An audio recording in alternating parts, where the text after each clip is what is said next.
আমন্ত্রণ সব খবরে আপনাদের সঙ্গে আছি আমি নাবিলা সোহার। রাত পোহালেই সংসদ নির্বাচন ও গণভোট। শুধু ক্ষমতা বদল নয়, বিশ্বাস, দায়িত্ব আর গণতন্ত্রের পরীক্ষা হচ্ছে এই ভোটে। ২৪-এর ৫ আগস্ট রাজনৈতিক পট পরিবর্তনের পর নতুন দেশ করার প্রত্যাশা নিয়ে আরেকবার ভোটের মুখোমুখি হচ্ছে বাংলাদেশ। বৃহস্পতিবার সকাল ৭:৩০টায় শুরু হবে ভোট, বিরতিহীনভাবে চলবে ৪:৩০ পর্যন্ত। এরই মধ্যে কেন্দ্রে কেন্দ্রে পৌঁছে গেছে নির্বাচনী সরঞ্জাম। নির্বাচন নির্বিঘ্ন করতে মোতায়েন থাকবে প্রায় ১০ লাখ আইন শৃঙ্খলা বাহিনীর সদস্য ও প্রায় ২৫০০ নির্বাহী বিচারক। এই দৃশ্য কে দেখেছে কবে? তবে কি ফিরে এলো ভোট উৎসব, নাকি এই যাত্রা কেবলই ছুটি কাটানো? কেন প্রাণপণে এই ছুটে চলা? এবার আশা করছি যে অবাধ সুষ্ঠু নির্বাচন হবে আর কি। আগের বার তো আমরা আর ভোট দেওয়ার সুযোগ পাইনি এত বছর। জীবনে কখনো ভোট দেইনি, এইবারই প্রথম। আর যেহেতু এত কিছুর পরে ভোটটা হচ্ছে আর কি, এর জন্য আর বাড়ি যাওয়া। আমরা ১৭ বছর পরে ভোটের অধিকার ফেরত পাইছি। আমার ইচ্ছাই হলো ভোট দেওয়ার যাওয়ার জন্য। কারণ এক ভোটের কারণে তো অন্য প্রার্থী ফেল করতে পারে, আর এক ভোটে হয়তো জিততে পারে। শেরপুর ৩ আসনে একজন প্রার্থীর মৃত্যুতে সেখানে নির্বাচন স্থগিত করা হয়েছে। তাই বৃহস্পতিবার ২৯৯ আসনে হবে ভোট। ৬৯ জন রিটার্নিং অফিসার ও ৫৯৮ জন সহকারী রিটার্নিং অফিসার দায়িত্ব পালন করছেন ত্রয়োদশ সংসদ নির্বাচন ও গণভোটে। প্রায় ১২ কোটি ভোটারের মধ্যে ৬,৪৮,৪০,৯০৭ জন পুরুষ আর নারী ভোটার ৬,২৮,৭৯,০৪২ জন। এছাড়া তৃতীয় লিঙ্গের ১,২৩৪ জন ভোটার তালিকাভুক্ত আছেন। এবারের নির্বাচনে আইনশৃঙ্খলা রক্ষায় সারা দেশে বিভিন্ন বাহিনীর প্রায় ৯,৫৮,০০০ সদস্য মোতায়েন হয়েছে। নির্বাচনের মাঠে ২,০৯৮ জন নির্বাহী ম্যাজিস্ট্রেট এবং ৬৫৭ জন জুডিশিয়াল ম্যাজিস্ট্রেট দায়িত্ব পালন করবেন। নির্বাচনে ভোট গণনা শেষে কেন্দ্র থেকে একটি ফলাফল প্রকাশ হয়ে যাবে। এরপর দাপ্তরিক প্রক্রিয়ায় সহকারী রিটার্নিং অফিসারের স্বাক্ষরের পর সেটি রিটার্নিং অফিসারের মাধ্যমে নির্বাচন কমিশনে আসবে। ৯০% ভোট কেন্দ্রে রয়েছে সিসি ক্যামেরার আওতায়। বর্ধিত সময় অনুযায়ী সকাল ৭:৩০টায় ভোট গ্রহণ শুরু হয়ে শেষ হবে বিকেল ৪:৩০টায়। ২ দিনে প্রায় ৪২,০০০ কেন্দ্রে পাঠানো হয়েছে ভোটের সরঞ্জাম। নির্বাচন নিয়ে ভোটারদের আগ্রহ এবার যে কোনো সময় তুলনায় অনেক বেশি। হার জিত থাকবেই, তবে আমাদের হচ্ছে যে সুষ্ঠু নির্বাচনটাই হচ্ছে মূল উদ্দেশ্য। হারলে ভালো না, জিতলে ভালো, ওইটা থেকে আমাদেরকে বেরিয়ে আসতে হবে। জনগণ যেটা চায় সেইভাবেই যেন তাহারা মেনে নিতে পারে আর কি, এটাই আশা। ভোট যখন উৎসবের রূপ নিয়েছে, তখন আবহাওয়া অফিসও খবর দিচ্ছে স্বস্তির। বৃহস্পতিবার ঘন কুয়াশা, শীতের প্রভাব কিংবা তীব্র গরম থাকার কোনো আশঙ্কা নেই। বৃষ্টির সম্ভাবনা নেই আগামী 7 দিন। সকালের দিকে কোথাও কোথাও হালকা কুয়াশা থাকতে পারে, কিন্তু সেটা বেলা বাড়ার সাথে সাথেই সেই কুয়াশার প্রাদুর্ভাবও একেবারে শেষ হয়ে যাবে এবং সারাদিনের আকাশ রৌদ্রোজ্জ্বলাভা বিরাজ করবে। নিবন্ধিত ৫৯টি দলের মধ্যে নির্বাচনে অংশ নিচ্ছে ৫১টি রাজনৈতিক দল। প্রার্থী সংখ্যা ২,০০০-এর বেশি। রাত পোহালে এই জাতীয় সংসদ নির্বাচন, যে নির্বাচনের জন্য গত ১৭ বছর ধরে কত শত আন্দোলন, গুমখুনির শিকার হন হাজারো মানুষ, হামলা মামলা কারাবরণে নিঃস্ব হয়ে পড়েন লাখো পরিবার। সাধারণ মানুষের প্রত্যাশা, বহু রক্তে অর্জিত এই ভোটের অধিকারটুকু অক্ষুণ্ণ থাকুক আগামীতেও। প্রত্যাশিত বাংলাদেশ গড়ে তুলুক নতুন সরকারি দল ও বিরোধী দল মিলে। পাশাপাশি প্রাধান্য পাক বাংলাদেশের স্বার্থ। আরিফিন শাকিল, যমুনা নিউজ, ঢাকা। এরই মধ্যে রাজধানীর কেন্দ্রে কেন্দ্রে পৌঁছে গেছে নির্বাচনী সরঞ্জাম। ঢাকা সিটি কর্পোরেশন এবং বাইরের মোট 20টি আসনে কেন্দ্র ৩,০২৪টি। সকাল থেকেই সেগুলোর ভোটের সরঞ্জাম সংগ্রহ করেন নির্বাচনী কর্মকর্তারা। জানান, সুষ্ঠু ও নিরপেক্ষ ভোট আয়োজনে দৃঢ় প্রতিজ্ঞ তারা। চিরায়ত নির্বাচনী ব্যস্ততা, স্বচ্ছ ব্যালট বক্স, স্ট্যাম্প, সিল, অমোচনীয় কালি, ব্যাগসহ নানা সরঞ্জাম নিয়ে কেন্দ্রে ছুটছেন প্রিজাইডিং কর্মকর্তারা। নিরাপত্তার নিশ্চিতে সাথেই আইনশৃঙ্খলা বাহিনীর সদস্যরা। ঢাকার 20টি আসনের জন্য নির্ধারিত স্থান থেকে সকাল 10টায় সরঞ্জাম বিতরণ শুরু হয়।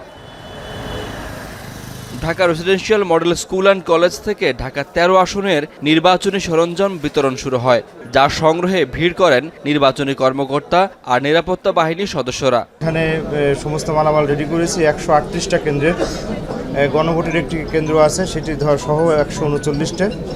রাতের মধ্যেই কেন্দ্রগুলো প্রস্তুত করবেন নির্বাচনী কর্মকর্তারা।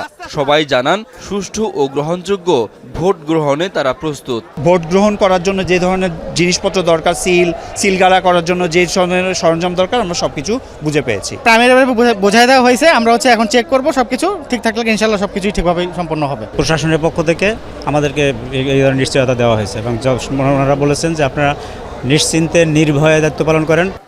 ঢাকা 12 আসনের 132টি কেন্দ্রের নির্বাচনী সরঞ্জাম বিতরণ করা হয় তেজগাঁও সরকারি উচ্চ বিদ্যালয় থেকে।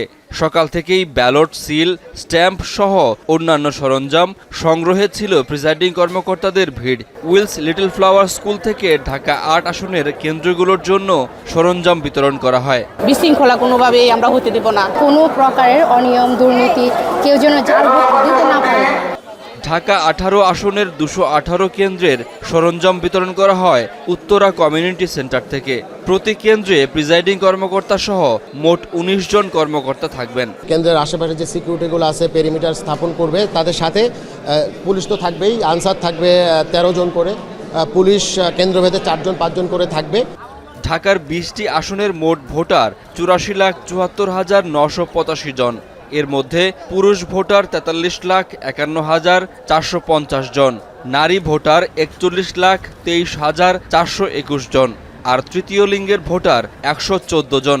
বৃহস্পতিবার সকাল 7:30 থেকে বিকাল 4:30 পর্যন্ত একটানা চলবে ত্রয়োদশ জাতীয় সংসদ নির্বাচন ও গণভোট। শাকিল হাসান, যমুনা নিউজ, ঢাকা। নির্ভয়ে কেন্দ্রে গিয়ে পছন্দের প্রার্থীকে ভোট দেওয়ার আহ্বান জানিয়েছেন প্রধান নির্বাচন কমিশনার AMM নাসিরউদ্দিন। ত্রয়োদশ জাতীয় সংসদ নির্বাচন ও গণভোট উপলক্ষে সন্ধ্যায় জাতির উদ্দেশ্যে দেওয়া ভাষণে এই কথা বলেন তিনি। শান্তি ও সৌহার্দ্যপূর্ণ পরিবেশ রক্ষার্থে দায়িত্বশীল হতে রাজনৈতিক দল, প্রার্থী ও ভোটারদের আহ্বান জানান তিনি। ভোটকে নাগরিক অধিকারই শুধু নয়, একে দায়িত্ব ও কর্তব্য হিসেবে অভিহিত করেন সিইসি। সুষ্ঠু, সুন্দর, নিরপেক্ষ নির্বাচনের জন্য সবাইকে নিজ নিজ দায়িত্ব সঠিকভাবে পালনের আহ্বান জানান প্রধান নির্বাচন কমিশনার। ভোটদান আমাদের শুধু নাগরিক অধিকারই নয়, বরং দায়িত্ব। আমি আশা করি আপনারা সকলে সচেতনভাবে এই দায়িত্ব পালন করবেন। রাজনৈতিক দল, প্রার্থী ও ভোটারদের প্রতি আহ্বান, শান্তি ও সৌহার্দ্যপূর্ণ পরিবেশ রক্ষার্থে সকলে দায়িত্বশীল ও যত্নবান হবেন। ভিন্নমত গণতান্ত্রিক প্রক্রিয়ায় একটি স্বাভাবিক বিষয়। এই বিষয়টি স্মরণে রেখে আপনারা উৎসবমুখর পরিবেশ নিশ্চিত করে স্বতঃস্ফূর্তভাবে ভোট কেন্দ্রে আসবেন, পছন্দের প্রার্থীকে ভোট দেবেন এবং গণতান্ত্রিক প্রক্রিয়ার স্বাভাবিক পরিণতি হিসাবে জয় পরাজয়কে মেনে নেবেন। ভোটার, প্রার্থী, নির্বাচন সংশ্লিষ্ট কর্মকর্তা, আইন প্রয়োগকারী সংস্থা, সাংবাদিক, পর্যবেক্ষক, সেবা প্রদানকারী সংস্থা ও ব্যক্তিসহ সংশ্লিষ্ট সকলের কাছে অনুরোধ, ব্যক্তিগত কষ্ট ক্লেশ তুচ্ছ করে জাতীয় নির্বাচনের এই মহতী ব্যবস্থাকে সহযোগিতা করে সার্থক করে তুলুন। নির্বাচনের আগের রাতে ভোটের মাঠের খবরাখবর জানবো সহকর্মীদের কাছ থেকে। রাজধানীর সার্বিক পরিস্থিতি জানাতে এই মুহূর্তে গুলশান থেকে যুক্ত হচ্ছেন সহকর্মী সাজ্জাদ পারভেজ। পারভেজ, আপনার সঙ্গে একটু কথা বলবো। পারভেজ, সেখানকার গুলশান এলাকার সার্বিক পরিস্থিতি, নিরাপত্তা পরিস্থিতি কেমন দেখছেন? কিছুক্ষণ আগেই তো বিএনপি নেতা নজরুল ইসলাম খান ব্রিফ করেছেন, ব্রিফিংয়ে তিনি কি বলেছেন?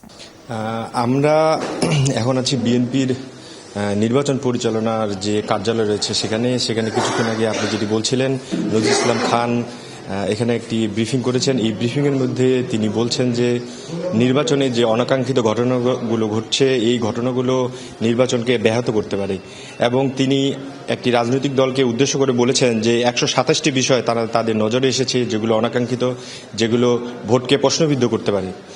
এছাড়া তিনি বলছেন এই নির্বাচন সবাই একসাথে এই আন্দোলন করে এই নির্বাচন আমরা অর্জন করতে পেরেছি, কিন্তু এই নির্বাচন যেন ব্যাহত না হয় এবং এই নির্বাচনের মধ্যে দিয়ে কেন কালিমা যেন না লাগে সেই বিষয়টি তিনি বলছেন। তিনি বিএনপির কর্মীদের বলছেন যে সারা রাত এই নির্বাচনের বিষয়টি অবজার্ভ করে এবং ফলাফল পর্যন্ত নজর রাখার জন্য। তিনি আরও বলছেন বাংলাদেশে যে নির্বাচন পরিস্থিতি রয়েছে সেই পরিস্থিতি দীর্ঘদিন যাবৎ একটি কালো অধ্যায় ছিল, সেই কালো অধ্যায় থেকে বেরিয়ে একটি নতুন অধ্যায় এসেছে, সেই অধ্যায়টি যেন কলঙ্কিত না হয়। এই নির্বাচনের জন্য শত শত মানুষ জীবন দিয়েছে এবং শত শত মানুষ আহত হয়েছে, পঙ্গুত্ববরণ করেছে, তারপর এই নির্বাচনটি এসেছে। এই নির্বাচনটি অন্য একটি দল কলঙ্কিত করার জন্য বিভিন্নভাবে পায়তারা চালাচ্ছেন এবং সারাদিন যে ঘটনাগুলো ঘটেছে, এই ঘটনাগুলো উনি ব্রিফ করেছেন। এই নীলফামারীর সৈয়দপুর এয়ারপোর্টের যে ঘটনাটি রয়েছে, সেই ঘটনা থেকে শুরু করে শহীদুদ্দিন চৌধুরীর যে টাকা উদ্ধারের ঘটনা, যেই ব্যাখ্যা উনি দিয়েছেন, সেই পুরো বিষয়গুলো এর মধ্যে এসেছে। এই নির্বাচনের মধ্যে রাজধানীর বিভিন্ন এলাকাতে যারা জাল ভোট এবং সিল সহ বিভিন্ন লোকজন যারা গ্রেপ্তার হয়েছে, এই বিষয়গুলো উনি তুলে ধরেছেন। অর্থাৎ সারাদিনে যে 127টি ঘটনা ঘটেছে, এই পুরো ঘটনাগুলো উনি এখানে সাম আপ করেছেন এবং 127টি ঘটনার মধ্যে প্রতিটি ঘটনা তিনি একটি একটি করে তুলে ধরেন এবং এই ঘটনাগুলোর মধ্যে দিয়ে উনি বুঝাতে চান, নির্বাচন কমিশনকে একটি মেসেজ দিতে চান যে এভাবে যেন নির্বাচন না হয়, নির্বাচন যেন প্রশ্নবিদ্ধ না হয় এবং নির্বাচনটি যেন সুষ্ঠু এবং সুন্দর হয়। আমাদেরও একই প্রত্যাশা থাকবে পারভেজ, যেন নির্বাচন সুষ্ঠু এবং সুন্দর হয়। ধন্যবাদ আপনাকে। দর্শক, এবারে আমরা একটু ঢাকার বাইরের খবরাখবর জানাবো। বগুড়া শহরের একটি ভোট কেন্দ্রে অনুপ্রবেশের চেষ্টা করায় লাঠি চার্জ করে ছত্রভঙ্গ করে দিয়েছে সেনাবাহিনী। এই নিয়ে খবরাখবর জানাবেন সহকর্মী মেহরুজ সুজন। সুজন, আপনি সেখানে আছেন, আমাদেরকে একটু জানাবেন যে কে বা কারা সেখানে গিয়েছিলেন, সেই বিষয়ে কিছু জানা গেছে কিনা এবং কাউকে আটক করা গেছে কিনা সে তথ্য জানাবেন। সোহার, ঠিক এই মুহূর্তে আমি রয়েছি বগুড়া শহরের ভান্ডারী বালিকা উচ্চ বিদ্যালয় ভোট কেন্দ্রের ঠিক সামনে রয়েছে। এটি মূলত বগুড়া শহরে প্রবেশের মূল সড়ক এবং সোহার এই সড়কটি ঘিরেই কিন্তু মোটামুটি 3টি ভোট কেন্দ্র রয়েছে। এই ভান্ডারী বালিকা উচ্চ বিদ্যালয় ভোট কেন্দ্র, এর ঠিক উল্টো পাশে আরেকটি ভোট কেন্দ্র রয়েছে সুবীর উচ্চ বিদ্যালয় এবং এখান থেকে 100 গজের মধ্যে আরেকটি ভোট কেন্দ্র রয়েছে সরকারি আজিজুল হক কলেজের পুরাতন ভবনের যে ভোট কেন্দ্র। আজকে এই ঘটনাটি মূলত রাত 10টা নাগাদ এখানে কিন্তু 15-20 জন ব্যক্তি প্রবেশ করেন এই ভান্ডারী বালিকা উচ্চ বিদ্যালয় ভোট কেন্দ্রে এবং তারা সেখানে প্রিজাইডিং অফিসারের সঙ্গে কথা বলার চেষ্টা করছিলেন। এই সময় স্থানীয় কিছু মানুষ এবং বিএনপির নেতাকর্মী তারা কিন্তু বিষয়টি তারা এখানে দেখার পরে তারাও ভেতরে প্রবেশ করেন এবং তাদের কাছে জানতে চান তাদের পরিচয়। তারা কিন্তু সেখানে পরিচয় দিয়েছেন তারা জামায়াত শিবিরের রাজনীতির সঙ্গে যুক্ত এবং তারা দাবি করেছেন যে তারা এখানে পোলিং এজেন্টের যে পরিচয়পত্রের জন্য যে ছবি কিংবা কাগজপত্র সেগুলো জমা দিতে এসেছেন, কিন্তু সেগুলো এখানে যারা রয়েছেন দায়িত্বপ্রাপ্ত তারা যেটি বলছেন যে সেগুলো আসলে আগামীকাল সকালে, যারা আজকে জমা দেননি তারা সকালে দিতে পারতেন। তবে যে বিষয়টি ঘটেছে সঙ্গে সঙ্গে কিন্তু স্থানীয় কিছু লোকজন, যেহেতু 15-20 জন মানুষ এই রাতের বেলা ভোট কেন্দ্রে ঢুকেছে, তারা কিন্তু সেনা সদস্যদেরকে ফোন দিয়েছেন এবং ফোন দেওয়ার পরে সেনা সদস্যরা আসার পরে তারা কিন্তু লাঠি চার্জ করে তাদেরকে ছত্রভঙ্গ করেছেন এবং একজনকে আটক করা হয়েছে, নাসিরুল ইসলাম নামে একজন, যিনি নিজেকে জামাতের কর্মী দাবি করেছেন এবং পলাশচন্দ্র সরকার নির্বাহী ম্যাজিস্ট্রেট তিনি কিন্তু এখানে ছিলেন, এই ঘটনাস্থলে এসেছিলেন এবং তিনি যে বিষয়টি জানিয়েছেন যে এই ভোট কেন্দ্রে অনুপ্রবেশের চেষ্টা করেছিল জামাত শিবিরের নেতা কর্মীরা এবং তারা এবং আইন শৃঙ্খলা বাহিনী সেটি প্রতিহত করে একজনকে আটক করেছে জামাত কর্মী যার নাম নাসিরুল ইসলাম। এই ঘটনার পর থেকে সোহার এখন পর্যন্ত কিন্তু এই কেন্দ্র বা আশপাশের এলাকা শান্ত রয়েছে, নতুন করে কোনো উত্তেজনা আমরা দেখিনি। তবে এইখানে এসে এই মুহূর্তে আমরা যেটি লক্ষ্য করছি যে বিএনপির যারা স্থানীয় নেতাকর্মী রয়েছেন তারা কিন্তু কেন্দ্রের সামনে অবস্থান নিয়েছেন এবং আমি নেতাকর্মীদের সঙ্গে, এটি বগুড়া পৌর এলাকার 2 নম্বর ওয়ার্ডের এলাকাধীন এবং আমি নেতাকর্মীদের সাথে কথা বলছিলাম, তো তারা আমাদেরকে যেটি জানাচ্ছিলেন যে যেহেতু এখানে অনেকগুলো কেন্দ্র রয়েছে এবং জামাত শিবিরের নেতাকর্মীরা তারা এখানে অনুপ্রবেশের চেষ্টা করছে, প্রিজাইডিং অফিসারের সাথে রাতের বেলা কথা বলার চেষ্টা করছে, যে কারণে তারা আশঙ্কা করছেন যে এখানে ভোট নিয়ে কোনো অনিয়ম হতে পারে, কারচুপি হতে পারে, সেই কারণে কিন্তু তারা এই জায়গাটিতে এসে অবস্থান নিয়েছেন। আরেকটি তথ্য আপনাকে একটু সোহার আপনার মাধ্যমে দর্শকদের জানিয়ে রাখি যে আজকে রাত 8:30 থেকে 9টার মধ্যে ধুনট উপজেলার, এটি বগুড়া 5 আসন যেটি রয়েছে সেই এলাকার, সেই ধুনট এলাকায় ধুনট ডিগ্রি কলেজের ছাত্র দলের যিনি সভাপতি মিলন মিয়া, তাকে কিন্তু মাথায় ছুরিকাঘাত করেছে কয়েকজন এবং বিএনপির স্থানীয় নেতাকর্মীরা দাবি করেছেন যে জামাত শিবিরের কর্মীরাই মূলত মিলন মিয়াকে, যিনি ছাত্র দলের সভাপতি সরকারি ডিগ্রি কলেজের, তাকে ছুরিকাঘাত করেছে। তো এই দুটি ঘটনায় এখন পর্যন্ত বগুড়া নির্বাচনী এলাকায় রয়েছে। সোহান, বিস্তারিত খবরাখবর জানাচ্ছিলেন সুজন, আপনাকে ধন্যবাদ।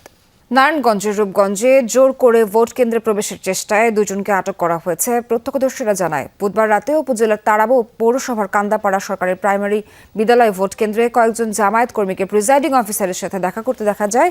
এ বিষয়ে দায়িত্বপ্রাপ্ত আনসার সদস্যরা বাধা দিলে উত্তেজনা সৃষ্টি হয়। পরে সেখানে বিএনপি কর্মীরা উপস্থিত হলে পরিস্থিতি আরও উত্তপ্ত হয়। পরে তাদের বিপক্ষের মুখে পৌর জামায়াত নেতা মোহাম্মদ আবু তৈয়ব এবং শফিকুল ইসলামকে আটক করা হয়। পরে প্রশাসনের তৎপরতায় পরিস্থিতি নিয়ন্ত্রণে আসে। পরবর্তীতে ম্যাজিস্ট্রেটের সিদ্ধান্ত অনুযায়ী তাদের বিরুদ্ধে আইনি ব্যবস্থা গ্রহণের প্রক্রিয়া চলছে বলে জানিয়েছেন রূপগঞ্জ থানার ওসি সফজল হোসেন।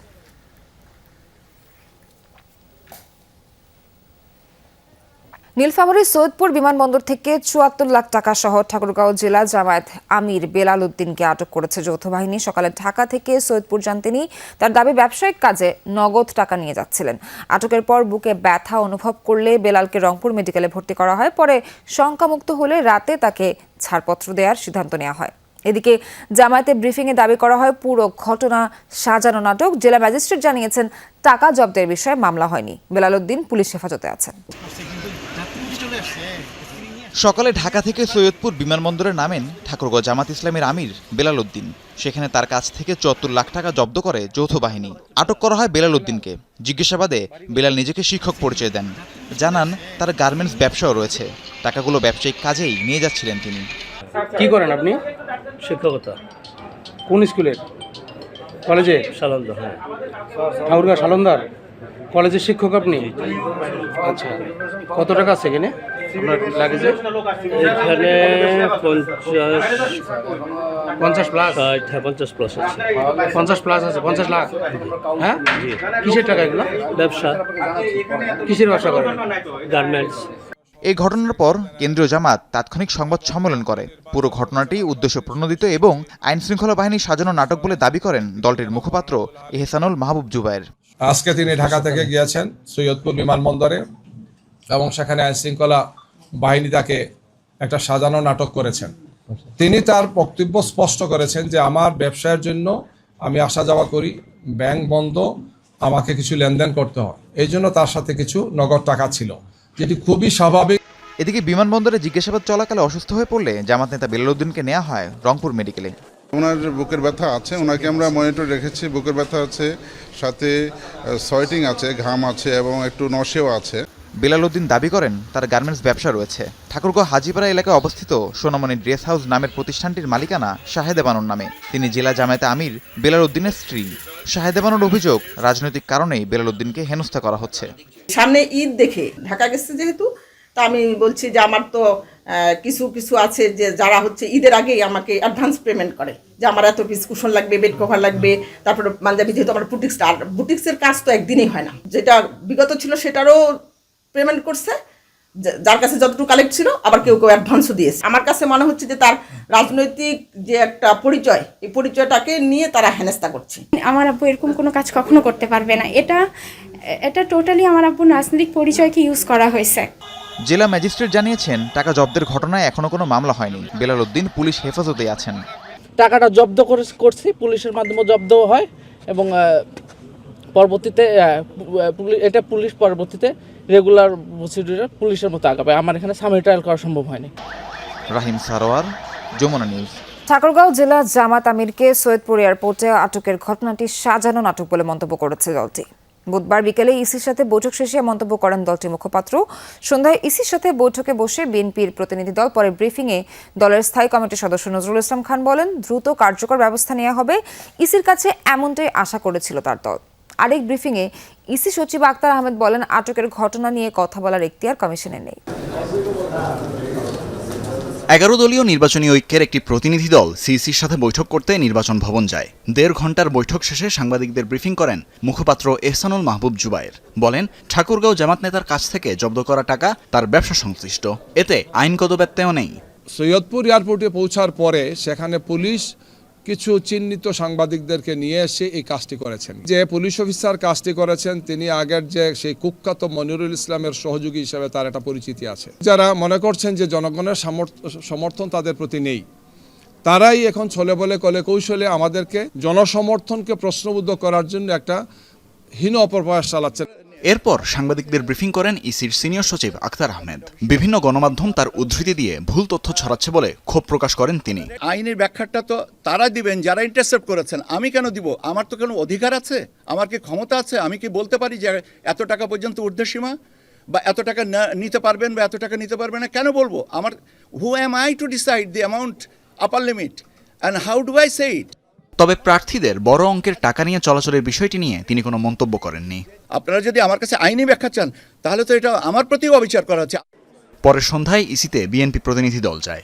বৈঠক শেষে দলের স্থায়ী কমিটির সদস্য নজরুল ইসলাম খান বলেন, দ্রুত কার্যকর ব্যবস্থা নেওয়া হবে ইসির কাছে, এমনটাই আশা করেছিল তার দল। আমরা তো জানতামও না, আমাদের জানার কথা না, কারণ এটা ধরেছে পুলিশ। পুলিশ কি বিএনপির পুলিশ নাকি? আমরা বিএনপি ক্ষমতা এখন, আমাদের হুকুম মতো চলে বিএনপি। এই পুলিশ লোক তো বরঞ্চ অন্য কথা বলে। ইসি সচিবের বক্তব্য ভুলভাবে উপস্থাপন করায় কিছু গণমাধ্যমের নিরপেক্ষতা নিয়ে প্রশ্ন তোলেন তিনি। কোনো কারণে কেউ এই নিউজটা প্রচার করে থাকে তাহলে সেটার মধ্যেও একটা বড় অন্যায় আছে, এটা অন্যায়ের ইচ্ছা আছে।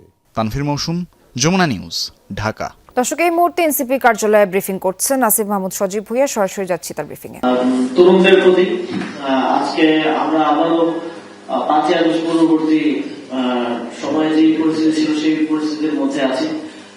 আমরা সেই সময়ে যেমন শঙ্কায় থাকতাম যে আমরা কোনো কিছু মিডিয়াতে বললে সেটা প্রচার হবে কিনা, কিংবা কোথাও কোনো অনিয়ম হলে বা কাউকে গুলি করে মারা হলে বা কারোর উপর হামলা হলে সেটা প্রচার হচ্ছে কিনা।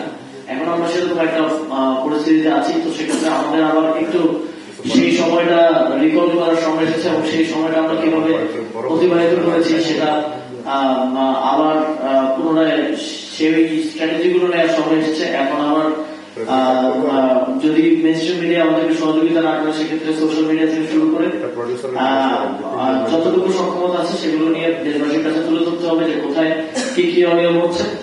এবং তরুণদের একটা বড় দায়িত্ব, যে গণঅভ্যুত্থানে আপনারা আমাদের বন্ধুরা সহযোদ্ধারা জীবন দিয়েছেন, যে গণতন্ত্রের জন্য বাংলাদেশের দীর্ঘদিনের লড়াই এবং সর্বশেষ গণঅভ্যুত্থানের মধ্য দিয়ে যে গণতন্ত্র পুনরুদ্ধার আমরা করতে চাচ্ছি, সেই গণতন্ত্র পুনরুদ্ধার করতে হলে আমাদেরকে আবার লড়াই করতে হবে, আবার মাঠে নেমে আসতে হবে। আপনাদের যার বাড়ির আশেপাশে যে কেন্দ্র আছে সেই কেন্দ্র পাহারা দেয়, সেই কেন্দ্রে যেন ভোট চুরি না হয়, আজকে রাতটা যেন সেই কেন্দ্রটা নিরাপদে থাকে সেটা নিশ্চিত করা আপনাদের দায়িত্ব। এবং একই সাথে আজকে রাতে যে প্যানিক সৃষ্টি করা হলো, বিভিন্ন জায়গায় কেন্দ্র দখলের চেষ্টা করে হামলা করে যে প্যানিক সৃষ্টি করলো বিএনপির পক্ষ থেকে, সেই আতঙ্কিত হয়ে কেউ যাতে আবার ভোট কেন্দ্রে আসার ক্ষেত্রে নিরুৎসাহিত না হয় সেটা নিশ্চিত করা আমাদের দায়িত্ব। এবং বাংলাদেশের জনগণের প্রতি আমাদের জাতীয় নাগরিক পার্টির পক্ষ থেকে এবং বাংলাদেশের একজন নাগরিক হিসেবে আমাদের পক্ষ থেকে আহ্বান থাকবে যে অবশ্যই আপনাদেরকে ভোট দিতে হয়। যে কোনো পরিস্থিতিতে আপনাদেরকে ভোট দিতে হবে। কেন্দ্রে কোনো ঝামেলা চলছে বা রাগে ঝামেলা হয়েছে, এই কথা মাথায় রেখে যদি কেউ ভোট না দিতে যান তাহলে পরিবর্তন আসবে না। তাহলে যা কিছু আগের মতো ছিল আবার আমরা আগের পরিস্থিতি থেকে আবার 5ই আগস্টের পূর্বের বাংলাদেশের দিকে ফিরে যেতে যাচ্ছি এবং এর ভয়ানক রূপ সম্পর্কে আমরা সবাই অবগত। তো যদি আমরা এই আতঙ্কিত হয়ে বা বিভিন্ন এই হামলার ঘটনা কিংবা ভয় ভীতি যেটা তারা আগের রাত থেকে দেখানোর চেষ্টা করছে, সেই ভয় ভীত হয়ে ভোট না দেয়, বাংলাদেশের জনগণ ভোট না দেন আপনারা, তাহলে আবারও আপনাদের সন্তানকে জীবন দিতে হতে পারে। বিগত 17 বছর জুলাই গণঅভ্যুত্থানে যেভাবে হঠাৎ করে কারো বাড়ির সন্তানকে তুলে নিয়ে যাওয়া হয়, গুম করে নিয়ে যাওয়া হয়, জেলে রাখা হয় কিংবা হত্যা করা হয়েছে, সেই দিনগুলো আবার ফিরে আসবে। আবারও আমাদেরকে নিপীড়নের শিকার হতে হবে। আবারও শেখ হাসিনার সময় যেই বিভীষিকাময় 17টি বছরের মধ্য দিয়ে বাংলাদেশকে যেতে হয়েছে, আবারও সেই বিভীষিকাময় সময়গুলো ফিরে আসবে। সুতরাং অবশ্যই বাংলাদেশের স্বার্থে, আপনার স্বার্থে, আপনার পরিবারের স্বার্থে, আপনার এলাকার স্বার্থে অবশ্যই ভোট কেন্দ্রে যাবেন সবাই। এবং যদি কোনো কেন্দ্র দখল থাকে বা যদি কোনো কেন্দ্রে নিরাপত্তা হুমকি থাকে তাহলে এলাকাবাসী একসাথে জড়ো হয়ে একসাথে মিছিল নিয়ে প্রয়োজনে ভোট কেন্দ্রে যাবেন। কিন্তু অবশ্যই ভোটাধিকার প্রয়োগ করতে হবে। এই আহ্বান আমাদের সবার প্রতি থাকবে, এই দাবি আমাদের সবার প্রতি থাকবে। যে কোনো পরিস্থিতিতে নিজের ভোটাধিকার প্রয়োগটাকে সর্বোচ্চ গুরুত্ব দিবেন, এই প্রত্যাশা ব্যক্ত করছি। এবং আমরা আমাদের যেই নিরাপদ, নিরপেক্ষ, সুষ্ঠু নির্বাচন উপহার দিতে তৎপর আইনশৃঙ্খলা বাহিনী। বিগত নির্বাচনগুলোয় পুলিশ সদস্যদের ভূমিকা প্রশ্নবিদ্ধ থাকায় শীর্ষ কর্মকর্তাদের এবার দায়িত্ব থেকে দূরে রাখা হয়েছে। বিশ্লেষকরা বলছেন, শুধু বাহিনী নয়, নির্ঝঞ্ঝাট ভোট উপহারের প্রয়োজন সবার ঐক্যবদ্ধ প্রচেষ্টা। বিগত কয়েকটি জাতীয় নির্বাচন নিয়ে সমালোচনা থাকলেও ২৬-এর প্রেক্ষাপট ভিন্ন। নতুনভাবে যুক্ত হওয়া গণভোট নিয়েও জনসাধারণের মধ্যে রয়েছে কৌতূহল। চলছে খুঁটিনাটি বিশ্লেষণ। ভোটার আইডি কার্ড ছাড়া ভোট দিতে কিভাবে এসেছেন? ভোটার আইডি কার্ড ওই সাইডে রেখে আসছে। এত কিছুর মধ্যেও নির্বাচনে আইন শৃঙ্খলা নিয়ন্ত্রণ যাদের দায়িত্ব, বিগত নির্বাচনে তাদের ভূমিকা ছিল প্রশ্নবিদ্ধ। সবচেয়ে বিতর্কিত পুলিশ বাহিনী। গেল ১৫ বছরের ফ্যাসিবাদী আচরণ অনেক সদস্যের মধ্যে এখনো বিদ্যমান, স্বীকার করলেন পুলিশের মহাপরিদর্শক। জানান, বিগত নির্বাচনগুলোয় দায়িত্ব পালন করা পুলিশের শীর্ষ কর্মকর্তাদের দূরে রাখা হয়েছে এবার। যারা অফিসার্স, ডিসিশন মেকার, তাদেরকে বাইরে রাখা হয়েছে, নট দি কনস্টেবলস। কনস্টেবলরা তো আমার তো এত সেট কনস্টেবল নাই। কঠোর নিরাপত্তার মধ্যেও ঘটেছে নাশকতা, সহিংসতা, তবে তা তুলনামূলক কম দাবি পুলিশের। তথ্য বলছে, গত ১১ ডিসেম্বর থেকে ৯ ফেব্রুয়ারি পর্যন্ত দেশে সহিংসতার ঘটনা ঘটেছে ৩১৭টি, যাতে প্রাণ হারিয়েছেন ৫ জন, আহত হয়েছেন ৬ শতাধিক। এছাড়া জুলাই গণ অভ্যুত্থানের সময় থানা থেকে লুট হওয়া অস্ত্র নিয়েও রয়েছে শঙ্কা। জামিনে রয়েছে অনেক সন্ত্রাসী ও শুটার। এখন যে কোনো অস্ত্রই থ্রেট, এখন সেগুলো মোকাবেলার জন্য আমরা এইবার মনে হয় একটা প্রায় ফুলপ্রুফ একটা ব্যবস্থা রেখেছি। সবকিছু বিবেচনায় জাতিকে সুষ্ঠু নির্বাচন উপহার দিতে নিরাপত্তায় প্রস্তুত পুলিশ বাহিনী। তথ্য বলছে, নির্বাচনে মোতায়েন থাকবে ১,৮৭,৬০৩ জন পুলিশ সদস্য। থাকবে ৩ স্তর বিশিষ্ট নিরাপত্তা বলয়। ভোটের নিরাপত্তায় যুক্ত হয়েছে সশস্ত্র বাহিনী, বিজিবি, র্যাব, আনসার বাহিনী। যুক্ত আছে গোয়েন্দা সংস্থার বিভিন্ন ইউনিট। এদিকে নির্বাচনের দুদিন আগেই শুরু হয়েছে টহল কার্যক্রম। শহর থেকে নগর সব জনপদেই কঠোর নিরাপত্তা বলয় তৈরি করেছে আইনশৃঙ্খলা বাহিনী। গুরুত্বপূর্ণ স্থানে চলছে তল্লাশি। মাঠে সক্রিয় যৌথ বাহিনীও। টহল কার্যক্রমের পাশাপাশি তারাও নজরদারি চালাচ্ছেন। বিভিন্ন স্থানে সতর্ক অবস্থানে রয়েছে বিজিবি। আমরা সবগুলি বাহিনী সমন্বিতভাবে এবং আমাদের মধ্যে একটা চমৎকার সমন্বয় আছে, সেইভাবে কাজ করতেছি। অপরাধ বিশ্লেষকরা বলছেন, নিরাপদ ও নিরপেক্ষ ভোট উপহার দেয়া শুধু আইনশৃঙ্খলা বাহিনীর একার কাজ নয়, প্রয়োজন সবার ঐক্যবদ্ধ প্রচেষ্টা। আগের ধাঁচেই যদি পুলিশ পরিচালিত হয়, তখন আবারও বিতর্কিত হবে, আবারও পুলিশের সাথে সাধারণ মানুষের যে আস্থার সম্পর্ক সেটি বিনষ্ট হবে, আস্থাহীনতা তৈরি হবে, দূরত্ব তৈরি হবে। এবং ২৪-এ কিন্তু আমরা লক্ষ্য করেছি যে সাধারণ মানুষের মধ্যে আইনশৃঙ্খলা বাহিনীর বিষয়ে কী পরিমাণ ক্ষোভ। তবে ভোট চলাকালে শৃঙ্খলা বজায় রাখতে নিরাপত্তা বাহিনীকে কঠোর হওয়ার তাগিদও দিয়েছেন বিশ্লেষকরা। রাব্বি সিদ্দিকী, যমুনা নিউজ, ঢাকা। ঢাকা ৬ আসনের একটি ভোট কেন্দ্রের সামনে টাকা বিতরণের সময় আটক সূত্রাপুর থানা জামায়াতের নায়েবে আমির মোহাম্মদ হাবিবকে আটক করেছে স্থানীয়রা। পরে ভ্রাম্যমাণ আদালত তাকে ২ দিনের কারাদণ্ড দেন। সূত্রাপুর থানার ওসি মোহাম্মদ মতিউর রহমান বলেন, বুধবার রাজধানীর সূত্রাপুর কমিউনিটি সেন্টার ভোট কেন্দ্রের সামনে হাবিব নামে একজনকে সাজা দেওয়া হয়েছে। তার কাছে টাকা পাওয়া গিয়েছে, সেই টাকার কোনো সোর্স দেখাতে না পারায় এই দণ্ড। প্রত্যক্ষদর্শী ও স্থানীয় সূত্রে জানা যায়, মোহাম্মদ হাবিব ভোটারদের টাকা দিয়ে ভোট কেনার চেষ্টা করছিলেন। এ সময় এলাকাবাসী তাকে হাতে নাতে ধরে ফেলে। এনসিপি, জামায়াত শিবিরের কর্মীরা বিভিন্ন কেন্দ্রে অনুপ্রবেশের চেষ্টা করছে। আরামবাগ ও আশপাশের বাসাবাড়ি, মেস ও মাদ্রাসায় ২ থেকে ৩০০ জন সশস্ত্র অবস্থানে আছে। সকালে তারা বিভিন্ন কেন্দ্র দখল করতে পারে, এমন দাবি করে ঢাকা ৮ আসনের বিএনপি প্রার্থী মির্জা আব্বাস শঙ্কা জানান, নির্বাচন ইঞ্জিনিয়ারিং ও কারচুপি হতে পারে। রাতে শাহজাহানপুরের নিজ বাসায় সংবাদ সম্মেলনে এসব কথা বলেন তিনি। এনসিপির এবং জামাত শিবিরের নেতাকর্মীরা বিভিন্ন কেন্দ্রে, পোলিং সেন্টারে তারা দল বলে যাচ্ছে এবং ওখানে গিয়ে তারা কি করছে এটা খুব বোঝা ডিফিকাল্ট। ফকিরাপুর, আরামবাগে বিভিন্ন ছাত্রাবাসে জামাত কর্মীরা সশস্ত্র অবস্থায় অবস্থান নিয়ে আছে। ময়মনসিংহ ৭ আসনের ত্রিশাল বিলবোকা সরকারি প্রাথমিক বিদ্যালয় কেন্দ্রে ফলাফল শিটে এজেন্টদের জোর করে অগ্রিম স্বাক্ষর নেওয়ার অভিযোগ উঠেছে প্রিজাইডিং অফিসারের বিরুদ্ধে। এ বিষয়ে সবশেষ জানাতে যুক্ত আছেন সহকর্মী হোসেন শাহিদ শাহিদ। ঘটনার বিস্তারিত জানবো তার কাছ থেকে।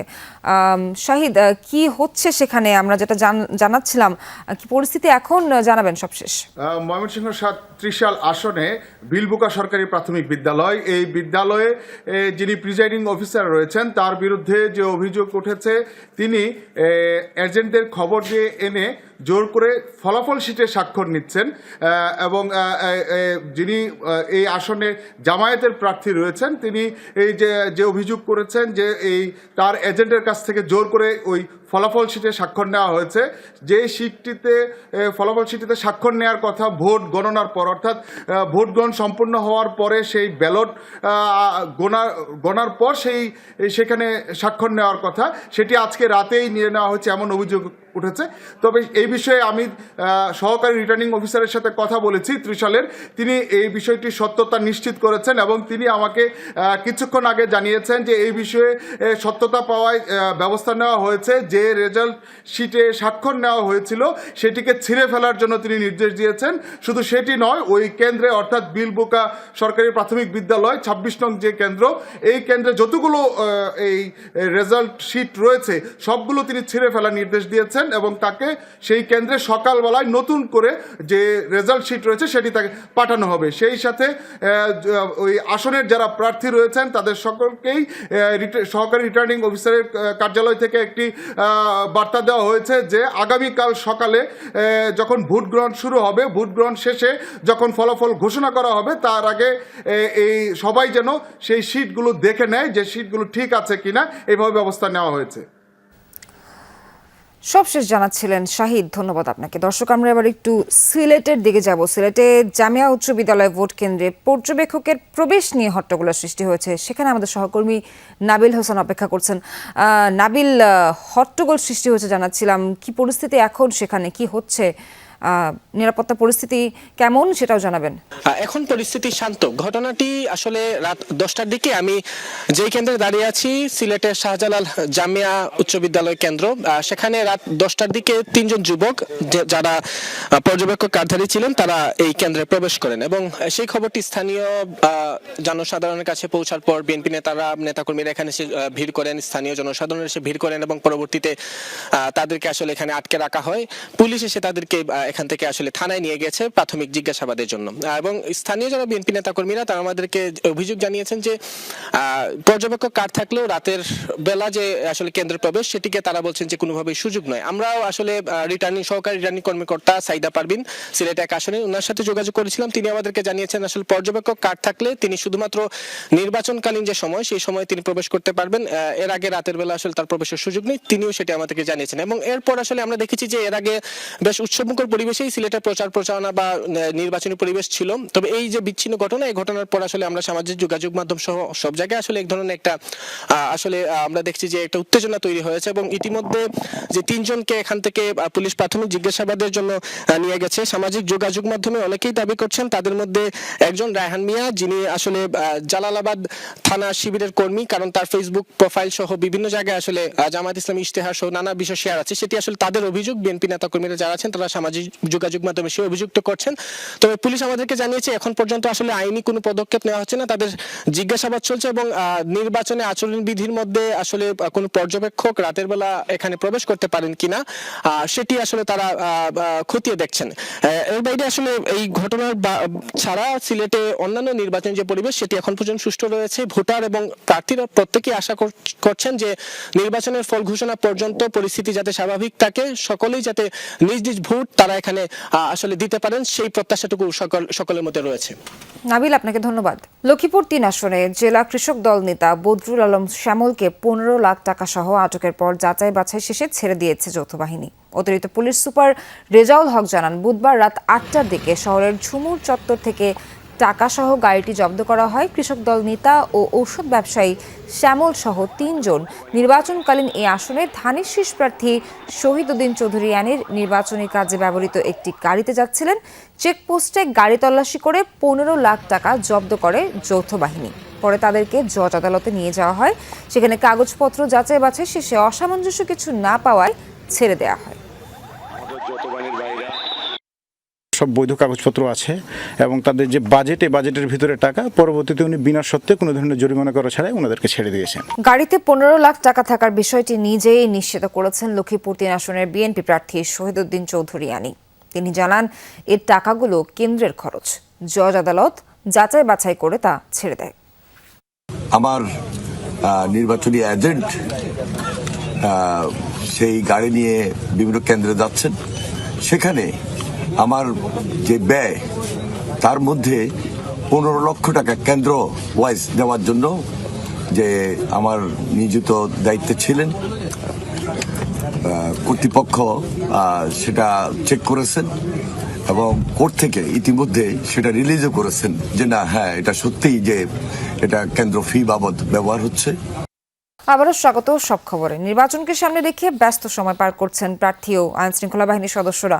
রাজধানীর মগবাজার এলাকায় যাব একটু, আমাদের সহকর্মী আফনান পিয়াল অপেক্ষা করছেন আমাদের জন্য। পিয়াল, নির্বাচনের আগের রাত, একেবারেই হাতে কয়েক ঘন্টা বাকি, কেমন দেখছেন এলাকার সার্বিক পরিস্থিতি, সেখানে নিরাপত্তা পরিস্থিতি কতটুকু জোরদার, সবশেষ জানাবেন আমাদের।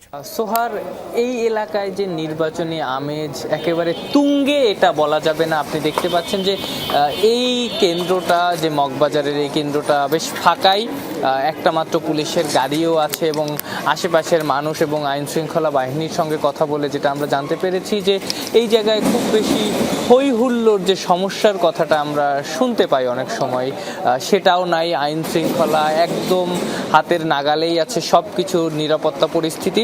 তবে বেশ কিছু বিচ্ছিন্নভাবে ঘটনা ঘটেছে, অনাকাঙ্ক্ষিত ঘটনা, যেমন রাজধানীর সূত্রাপুরে একটা ঘটনা ঘটেছিল কার্ড নেওয়াকে কেন্দ্র করে। পরে সেখানে পাশেই থাকা সেনাবাহিনীর ক্যাম্প থেকে বাংলাদেশ সেনাবাহিনীর কিছু সদস্য গিয়ে ব্যাপারটা নিয়ন্ত্রণে আনেন। পাশাপাশি রাজধানীর গুলশানের একটা কেন্দ্রে, মানারাতের কেন্দ্রে, সে জায়গায়ও এরকম কিছু সমস্যা দেখা যায়। পরবর্তীতে সেটাও নিরাপদে সব সমস্যার সমাধান করা হয়। এর বাইরে রাজধানীতে ওইভাবে খুব বেশি আমরা নিরাপত্তার বিঘ্নতা দেখতে পাইনি। যে অবস্থাটা এই মুহূর্তে মগবাজারে বিরাজ করছে সেইভাবেই আইন শৃঙ্খলা বাহিনীর হাতে আছে। সোহান। পিয়াল, আপনাকে ধন্যবাদ। দেশের কয়েক জেলায় ভোটের মাঠে বিভিন্ন পক্ষের সংঘর্ষ হয়েছে। এসব ঘটনায় আহত হয়েছে অন্তত 17 জন। জয়পুরহাটে বিএনপি ও স্বতন্ত্র প্রার্থীর কর্মী সমর্থকদের সংঘর্ষে আহত হয়েছেন দুপক্ষের 11 জন। পুলিশ ও প্রত্যক্ষদর্শীরা জানায়, এক আসনের স্বতন্ত্র প্রার্থী সাবেকুন্নাহার শিখা তার লোকজন নিয়ে শহরের শান্তিনগর এলাকায় গেলে সেখানে বিএনপি প্রার্থী মাসুদ রানা প্রধানের সমর্থকদের সাথে সংঘর্ষ হয় তাদের। এই ঘটনায় পরস্পরকে দোষছেন দুই প্রার্থী। গোপালগঞ্জ সদরে 4টি এবং টুঙ্গিপাড়া উপজেলায় একটি ভোট কেন্দ্রে বুধবার সন্ধ্যায় ককটেল বিস্ফোরণ ঘটায় দুর্বৃত্তরা। এতে আতঙ্ক ছড়িয়েছে এলাকা জুড়ে। পুলিশ জানায় এতে কেউ হতাহত হয়নি। পুরো এলাকা জুড়ে নিরাপত্তা ব্যবস্থা জোরদার করা হয়েছে। এছাড়া জড়িতদের শনাক্তে কাজ চলমান রয়েছে।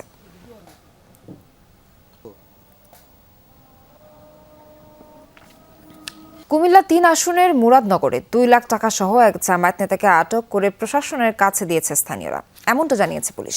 মুরাদনগর থানার ওসি হাসান জামিল খান জানান, সকালে দাড়িপাল্লা প্রতীকের পক্ষে ভোটারদের টাকা বিতরণের জন্য যাচ্ছিলেন ছালিয়াকান্দি ইউনিয়ন জামায়াতের আমির হাবিবুর রহমান হেলালি। এমন অভিযোগে টাকা সহ তাকে আটক করে স্থানীয়রা। পরে তাকে উদ্ধার করে থানায় নিয়ে যান জুডিশিয়াল ম্যাজিস্ট্রেট। শরীয়তপুরের নড়িয়ায় 7,20,000 টাকা সহ গোলাম মোস্তফা নামের এক জামায়াতে ইসলামীর কর্মীকে আটকের 2 বছরের কারাদণ্ড দিয়েছে ভ্রাম্যমাণ আদালত। আদালত সূত্রে জানা যায়, বুধবার দুপুরে নড়িয়া পৌরসভার বৈশাখীপাড়া এলাকার জামায়াতে ইসলামের কর্মী জলিল মাস্টার বাড়িতে ব্যাগ ভর্তি টাকা নিয়ে প্রবেশ করে বেশ কয়েকজন জামায়াতে ইসলামের কর্মী। বিষয়টি জানতে পেরে ঘটনাস্থল পৌঁছায় নড়িয়া সহকারী কমিশনার। এ সময় বাড়িটি তল্লাশি চালানো হলে নগদ 7,20,000 টাকা, একটি ল্যাপটপ, টাকা বিতরণের কিছু কাগজ সহ জামায়াতে ইসলামের 4 জন কর্মীকে আটক করা হয়। পরে সামারি ট্রায়াল শেষে এদের মধ্যে গোলাম মোস্তফাকে 2 বছরের কারাদণ্ড দেয় জুডিশিয়াল ম্যাজিস্ট্রেট।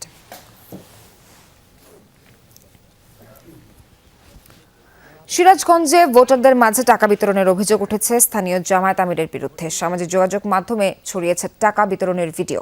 অভিযুক্ত মোস্তাক সরকার সিরাজগঞ্জ 2 আসনের কামারখন্দ উপজেলার ঝাউইল ইউনিয়নের 3 নং ওয়ার্ড জামায়াতের আমির।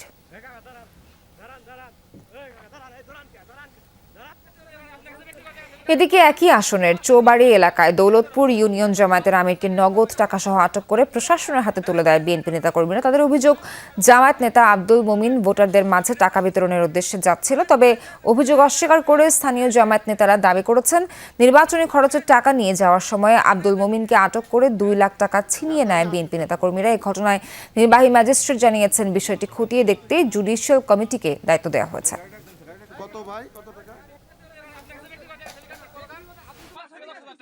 ঝিনাইদহে ধানের শীষ ও দাঁড়িপাল্লা প্রতীকের এজেন্টের স্বাক্ষরিত 23টি রেজাল্ট শিট জব্দের ঘটনায় কেন্দ্রের প্রিজাইডিং অফিসারকে প্রত্যাহার করা হয়েছে। বুধবার রাতে ঝিনাইদহ 4 আসনের কালীগঞ্জ পৌরসভার 5 নং কেন্দ্র সলিমুন্নেসা মাধ্যমিক বালিকা বিদ্যালয়ে এই ঘটনার পর প্রিজাইডিং অফিসার জেসমিন আরাকে প্রত্যাহার করে মোহাম্মদ শামসুজ্জামানকে নতুন করে প্রদান করা হয়। এর আগে কেন্দ্র পরিদর্শন করেন এক্সিকিউটিভ ম্যাজিস্ট্রেট সেলিম রেজা এবং সহকারী returning officer Rizwana Nahid. Executive magistrate Selim Reza বলেন, জব্দকৃত 23টি রেজাল্ট শিট ছিঁড়ে ফেলা হয়েছে, নতুন রেজাল্ট শিট তৈরি করতে বলা হয়েছে জানিয়েছেন তিনি। শেষ করছি আজকের সব খবরের আয়োজন। সঙ্গে থাকার জন্য সবাইকে ধন্যবাদ।